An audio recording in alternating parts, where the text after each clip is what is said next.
Good morning, children. Today we will learn about buoyancy and buoyant force. This is from your lesson 2. Okay. So, first, what is your buoyancy? See, if you are immerse every object in a liquid, what you are observing? Some objects are sinking, some objects are floating, and some objects are in submerged position. So, why these things happening inside the liquid?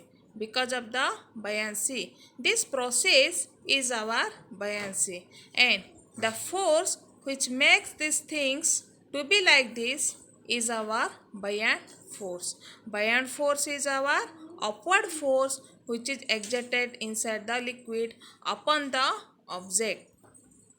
So, the upward force acting on an object in liquid is called buoyant force, and it is also known as the upthrust. You can see one arrow mark which is in upward direction. This is our buoyant force.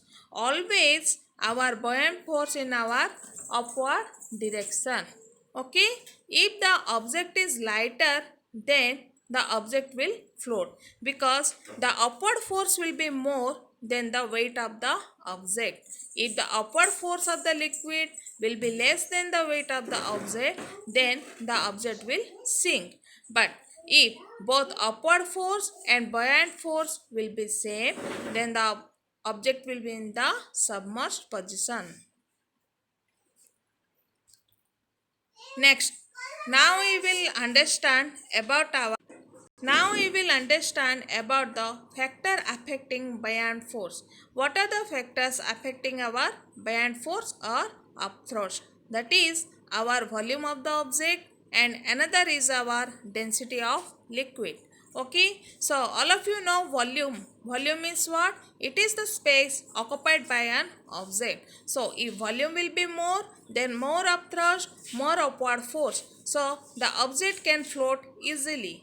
But if volume of the object will be less, then less upward force exerted by the liquid on that object, and it can sink.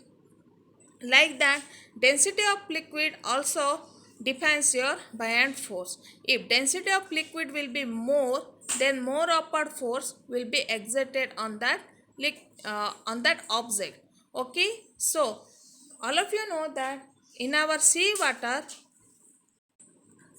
so density of liquid will be more, then the upthrust will also more.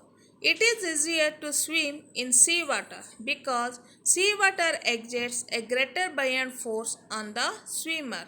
We all of you know that in seawater salt is mixed. For that reason, in seawater the density will increase. Density is what? Our mass per unit volume. What is the unit of volume? All of you know that is our meter cube or liquid. What is the unit of density? That is our mass per unit volume, means it is our kilogram per meter cube.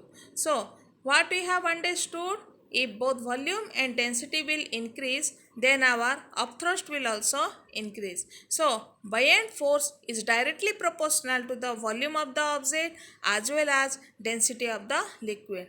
As the density of seawater is more, for that reason any object can float easily on seawater, and a swimmer can swim easily on the seawater.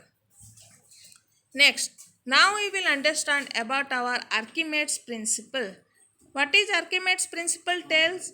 When an object is wholly or partially immersed in a liquid, it experiences a buoyant force or upthrust, which is equal to the weight of the liquid displaced by the object. So first try to understand what is our liquid displaced by an object. So in our last video, I have told about the Eureka can experiment, where you might have noticed that when you are immersing an irregular solid inside that can, what you are seeing, the extra amount of water will be removed out through the spout into the beaker, and whatever the water is collected in the beaker, that is our liquid displaced by the object. Means the volume of the liquid displaced by the object will be same as the upthrust exerted by the water upon the object.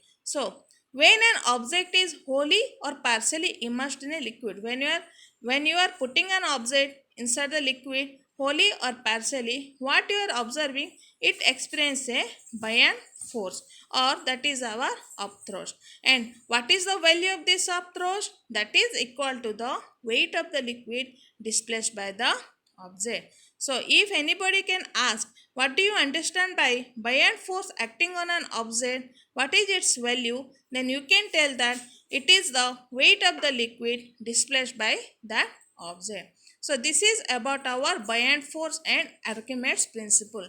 And one more thing is that because of your buoyant force, you are feeling lightweight inside the water. You can do it at your home.